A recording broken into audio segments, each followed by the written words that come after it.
water, earth, fire, air, but mostly just water. If you've seen Avatar: The Last Airbender, you know what I'm talking about. Waterbenders are far and away the most powerful benders. I mean, everything changed when the Water Nation attacked. The Fire Nation? Don't be ridiculous, as if anyone could stand against the power of waterbending. Apparently there's some controversy on this topic, so I'm going to explain to you chemically why water is the most powerful element to have control over. We all know that water is the substance of life, but what makes water so special?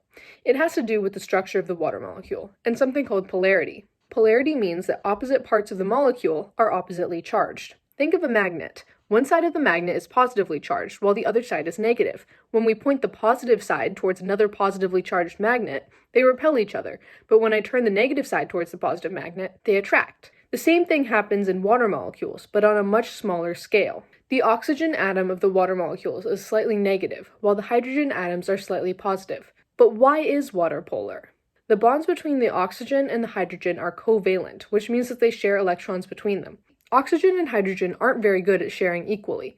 It's like they're playing tug-of-war over a pair of electrons, but oxygen is bigger and stronger, so it holds the electrons closer to itself. Because the electrons, which are negatively charged, are shared unevenly, the oxygen is slightly negative and the hydrogens are slightly positive. This is what we mean when we say that water molecules are polar. This leads to a lot of important properties. You may have heard water called the universal solvent. That's because most polar or ionic compounds can dissolve in water.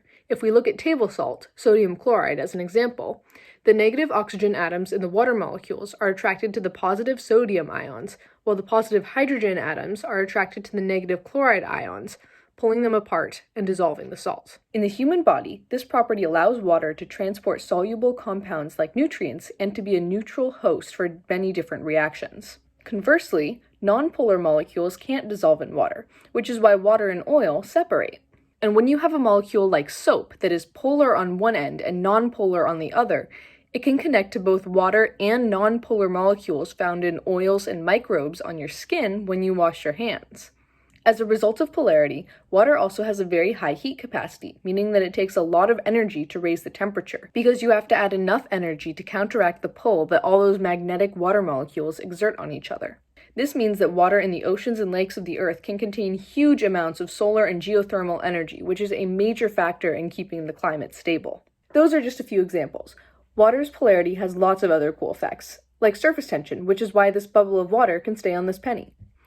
So there you go.